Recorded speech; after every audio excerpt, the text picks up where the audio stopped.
After working a long night shift and climbing up on the roof at 4 a.m. to patch a leak, I came home completely drained. My back was killing me. My hands were bleeding. I thought I'd lie down for an hour. Instead, I woke up to my clothes stuffed. In trash bags, my wallet emptied, and a note on the fridge. "You're dead weight. Get out." My wife stood at the door with her arms crossed while her son, my stepson, smirked and tossed me the keys to my own truck. "Go cry somewhere else. Don't come back," he said, locking the door behind me.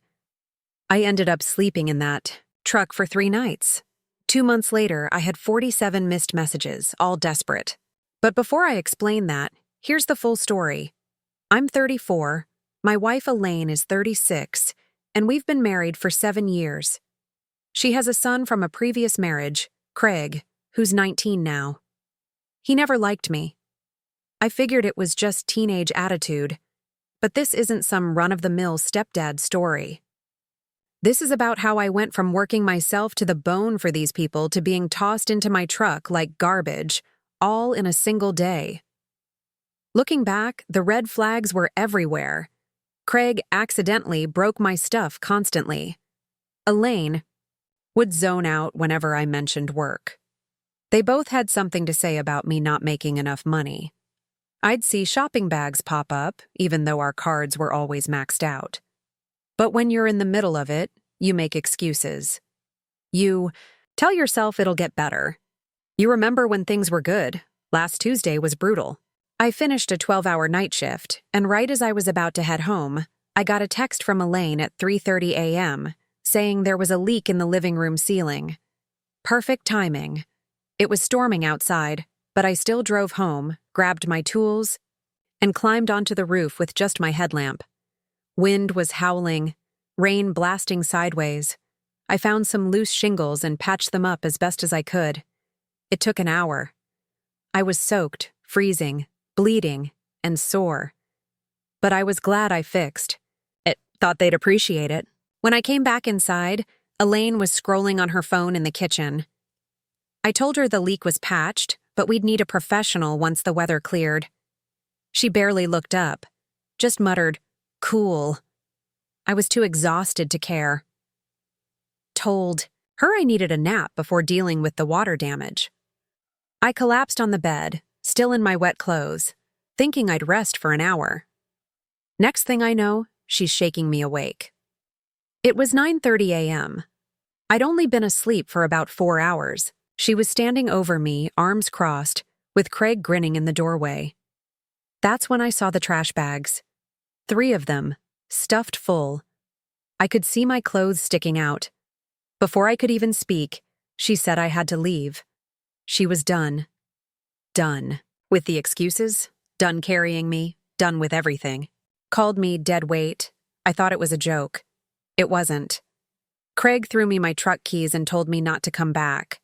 That's when I noticed my wallet on the nightstand, emptied. The $200 cash I had was gone. I lost it. I yelled, demanded, to know what was going on. Elaine kept repeating that I needed to leave.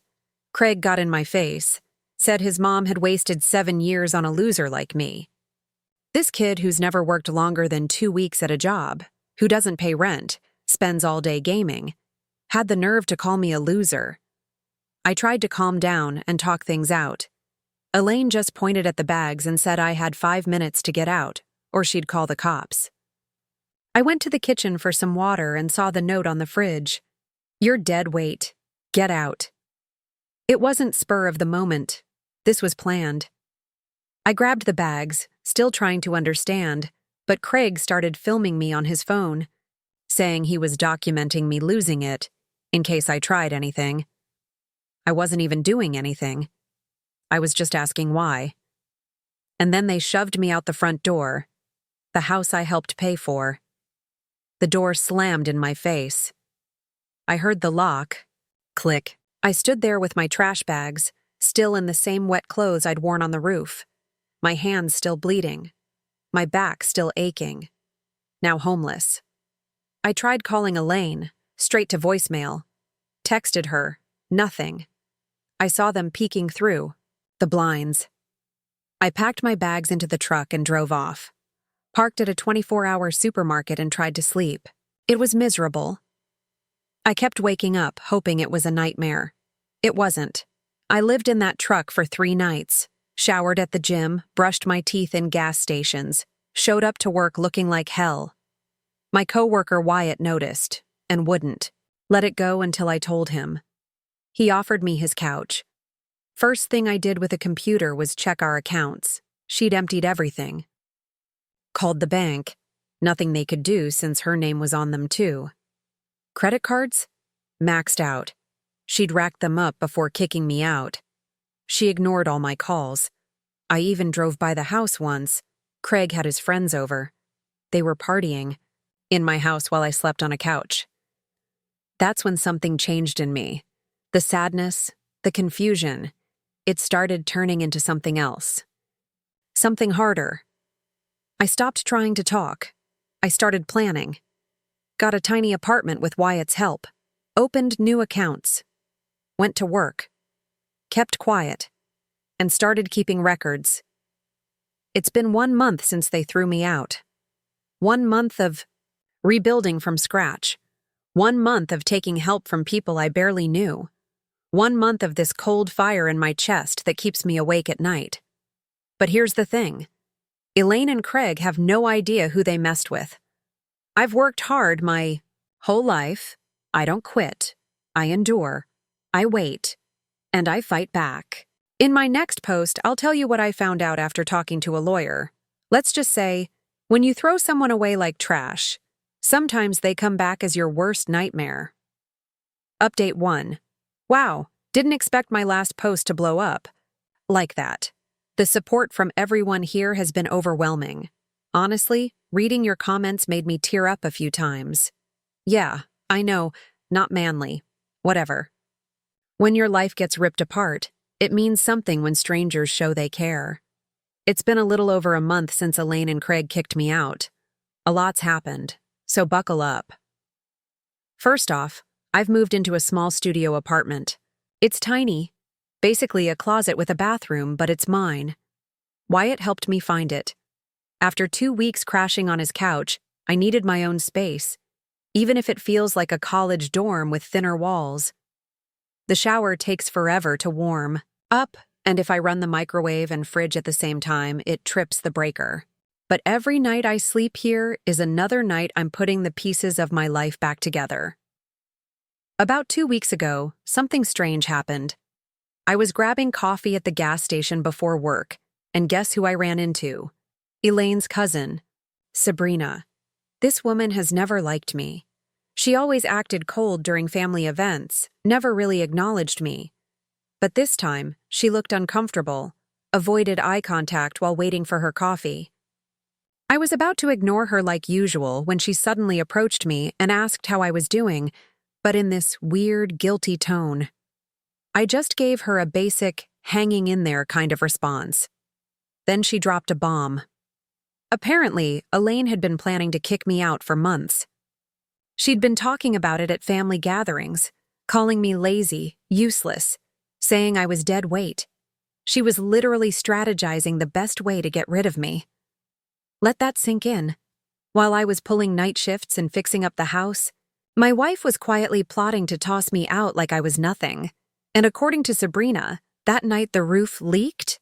It wasn't even real. Elaine had sprayed water with the garden hose to fake an emergency.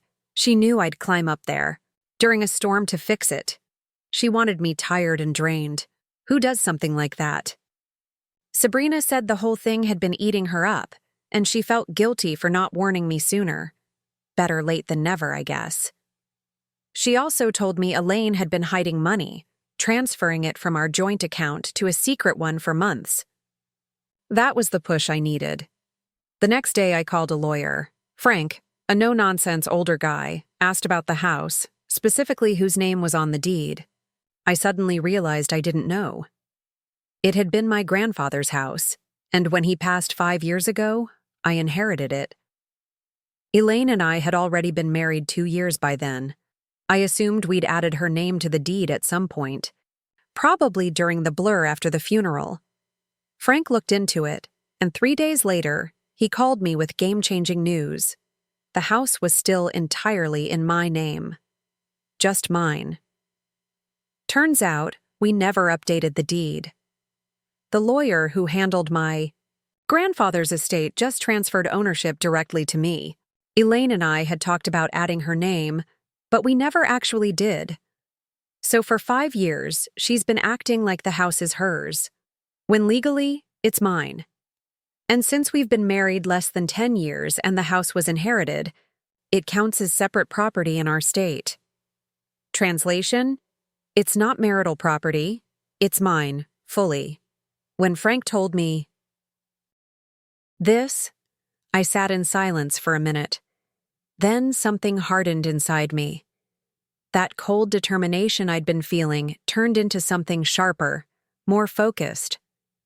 Over the next week, I collected everything. Bank statements showing the drained joint, accounts, credit card statements of her spending spree before kicking me out, and all the ignored texts and calls. I picked up extra shifts, brought my own lunch, canceled every subscription I didn't absolutely need. Every dollar saved was one step closer to getting back on my feet. Some nights I found myself scrolling through social media, even though I knew it would only upset me. Sure enough, there were Elaine and Craig, posting about renovations they were doing on my house using my money.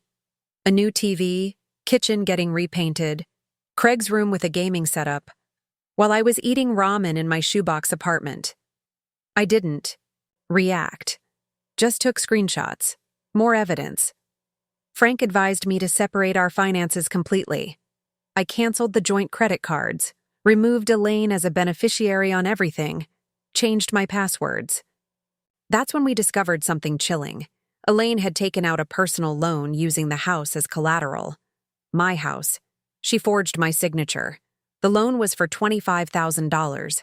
Frank was stunned. That's full-on fraud. I never saw a dime of it, but I was suddenly responsible for a loan I never agreed to, and she used that money to remodel my house and buy Craig a car. Imagine watching someone rob you in real time and not being able to stop them. But now, we can stop them. Frank has been building our case piece by piece, gathering proof, drafting legal documents. We're not just getting my house back, we're making sure there are consequences. Everything is ready. In 3 days, they'll get the shock of their lives. Yesterday, I drove by the house for the first time in weeks. The door was painted a disgusting purple. Unfamiliar cars were parked outside. Through the window, I saw people laughing and enjoying themselves in my house with my money. They think they've won. They don't know what's coming. And yes, before Reddit's legal experts weigh in, everything we're doing is completely legal. I'm not breaking any laws. I'm just taking back what's mine. Frank says the element of surprise is key. Elaine thinks I'm broken, sleeping in my truck or crashing on a friend's couch. She has no idea I've spent the last month building a legal wall around her. No clue I know about the fraud. No clue the house is still legally mine. The paperwork is being filed tomorrow. I've taken next Monday off work. That's the day everything changes. Frank will be with me. We've covered every angle. If there's one thing I've learned through this, it's that when someone shows you who they really are, believe them the first time. Elaine and Craig showed me exactly who they are. Greedy, heartless, selfish. Now it's time to show them who I am. Update. Monday happened. And wow, I'm sitting in my house right now on my couch, drinking a beer, trying to process the last 48 hours. First, thank you. Thousands of you sent messages, shared your own stories, offered advice. It meant everything. Monday morning, 8:27 a.m., I'm parked down the block with Frank in his car. My stomach's flipping. I barely slept the night before. Kept having dreams that the house was just gone. But there it was, my grandfather's house. My house. Purple door and all. Craig's car, bought with stolen money, parked in the driveway, along with 2 others I didn't recognize. At 8:59, the sheriff pulls up. Right on time. I wait a minute while he walks to the door, then Frank and I follow. My heart's pounding. So hard I feel it in my throat. I hang back so Elaine doesn't slam the door in the sheriff's face. Through the glass, I see movement. Then the door opens. Craig is there, half asleep, shirtless, confused. Behind him, Elaine rushes over, tying a robe around herself. I couldn't hear it all, but I saw the moment when the sheriff handed them the documents. Craig's face went from confused to horrified. Elaine snatched the papers and started frantically reading. She had no idea. Me standing behind the sheriff, you should have seen her face. I wish I had a picture of that exact moment when she realized she wasn't in control anymore, when it hit her that she had messed with the wrong man. That moment made every night I spent sleeping in my truck, every meal of ramen in my crappy apartment, every tear I'd swallowed, worth it. The sheriff told them they had 48 hours to vacate the house. That's when Elaine lost it, screaming that it was her house, that I was harassing her, and that she was going to call the cops. The sheriff, who was the cops, just pointed at the legal documents and told her everything was in order. Craig tried to get tough, stepping toward me with his chest puffed out. The sheriff shut him down immediately. Frank, my lawyer, calmly walked them through the facts. The house was in my name alone. They'd committed financial fraud by taking out loans against a property they didn't own. They'd drained our joint accounts and even stolen cash straight from my wallet. Every accusation backed by solid proof. Watching their faces as the truth was laid out? Absolutely priceless. Elaine switched tactics, went from rage to tears in 2 seconds flat, sobbing about how I couldn't throw them out, asking where they'd go, how I could do this to her after everything. I didn't say a word. I just stood there, letting her show play out. Then Craig made his mistake. He called me a pathetic loser, said I'd come crawling back in a week, said his mom had only stayed with me out of pity. Frank had warned me not to react no matter what, but that flipped a switch in me. I looked Craig dead in the eyes and said he had exactly 48 hours to get his crap out of my house, or I'd have everything left behind hauled to the dump, especially that gaming setup of his that I'd paid for. The sheriff told them not to damage a thing, not to remove any fixtures. All the upgrades they'd made? Mine now. That big flat-screen TV they mounted to the wall? Mine. The shiny new appliances? Also mine. We walked out and left them there, stunned, staring at the paperwork, finally grasping reality. As I got back in my car, I felt lighter than I had in months. But the real show was only getting started. 3 hours later, my phone blew up. Elaine called, texted, called again. I ignored every single one. Frank told me not to engage, said everything had to go through him now. By that evening, I had 17 missed calls and 23 texts, ranging from threats to tearful pleas.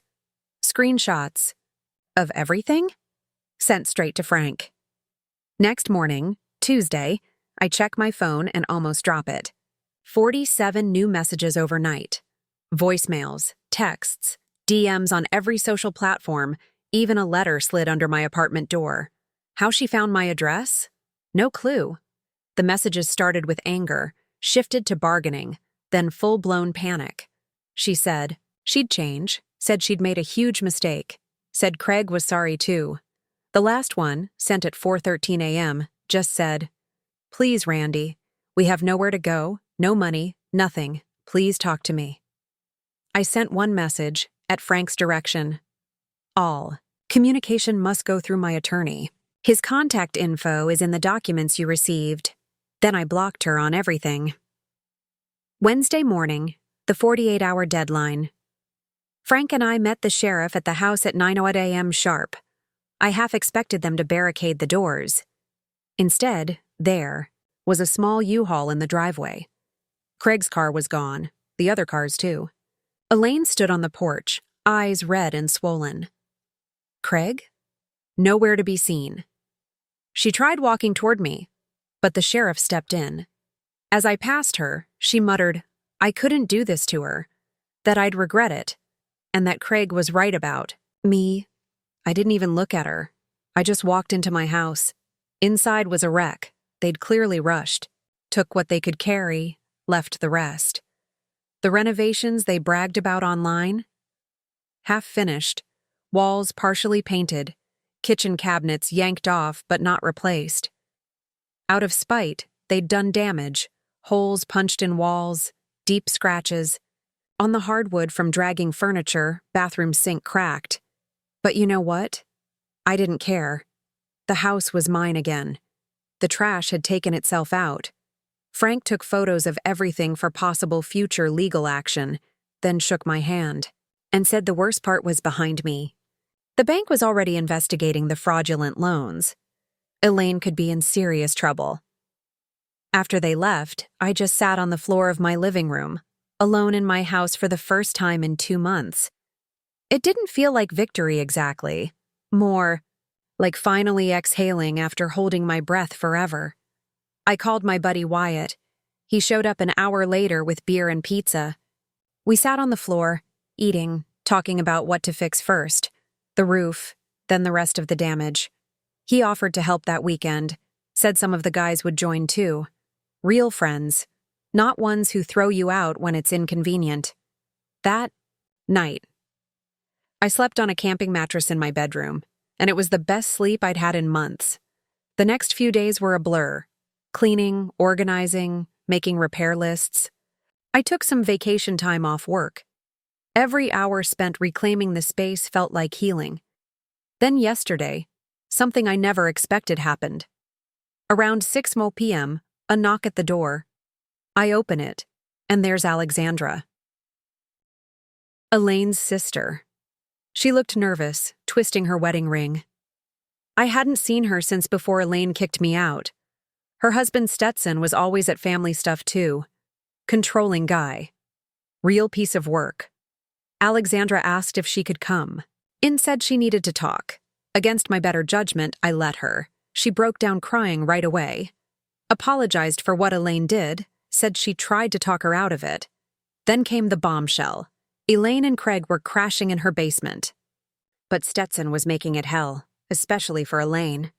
Taking what little money she had left, telling her when she could leave the house, even controlling what she could eat. The irony wasn't lost on me. Elaine had gone from treating me like crap to getting treated like crap herself. But Alexandra wasn't there to beg for her sister.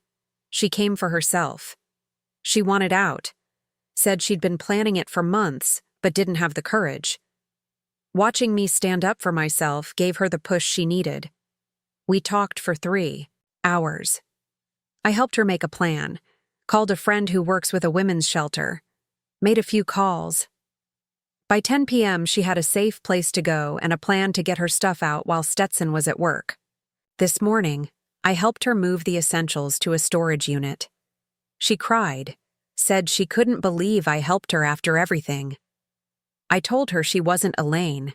She hadn't done anything to me.